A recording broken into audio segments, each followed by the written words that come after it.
Recognized for 5 minutes. Thanks, Mr. Chairman. Thank you for the panel. Thanks for your service at the commission. Dr.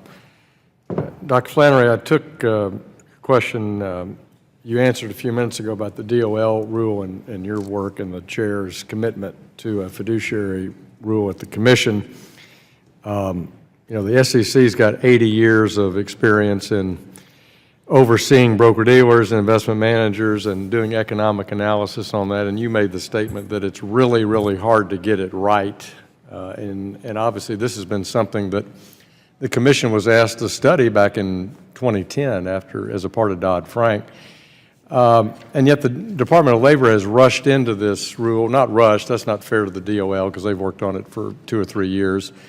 But my biggest complaint about the fiduciary rule is that it wasn't done in conjunction with the commission, and the commission didn't take the lead on it to get it right on behalf of all market participants. Since it is hard, what do you think are the hardest things about it when you look at it from an economic analytic point of view of trying to, quote, get it right? I mean, obviously FINRA and the SEC have led the way in designing suitability standards and best interest standards. And if we manage money on a discretionary basis, it's subject to a fiduciary standard in the industry. So what do you rank as the most difficult challenges there? Well, you can answer that question because you're not commenting on the Department of Labor, I think. No, in the context of the SEC and in the context of combining the standards to which the fiduciary standards to which broker-dealers and investment advisors have been held historically, they are different standards. And in the old days, broker-dealers sold things to people and got compensated via commission. Investment advisors gave advice, didn't get compensated via commissions, but got compensated via fees. Now the broker-dealers have moved into the advice-giving space. And they bring with them, however,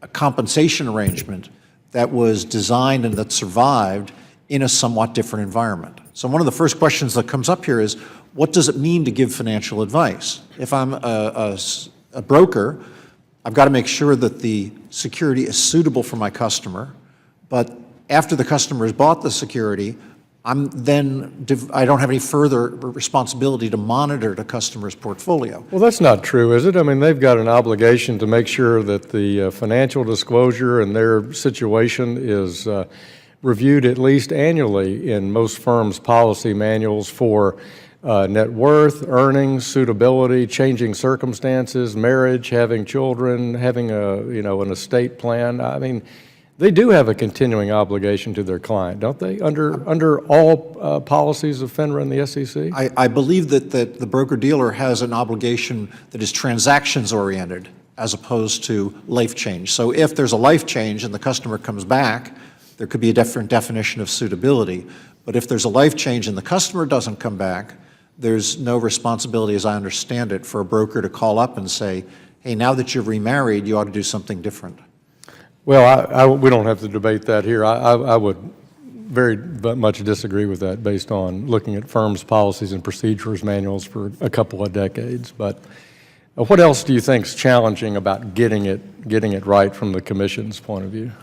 One of the things that's surprising to me is how difficult it is to disclose information effectively. And the broker-dealer and the investment advisor rules and standards are based on disclosure. And there's sometimes a difference between disclosure and the transmission of information. So we've Indira just started a small behavioral finance unit to try to understand how people process information that is maybe second nature to those in the finance industry, but new and confusing to those outside. Couldn't the Department of Labor's approach, though, of creating, one set of approaches for a retirement account versus another set of approaches executed by the SEC and FINRA on behalf of all other account categories lead to investor confusion? I suppose it could. Certainly, there's some inevitable confusion, I suppose, because the Department of Labor rules are promulgated under a different set of statutes, different set of considerations than the securities laws under which we operate. And hence, that's why I really think that in an ideal circumstance, the OMB, the administration would have insisted that the commission take the leadership role in harmonizing this approach. Thank you, Mr. Chairman. I yield back. Thank you. The gentleman yields back.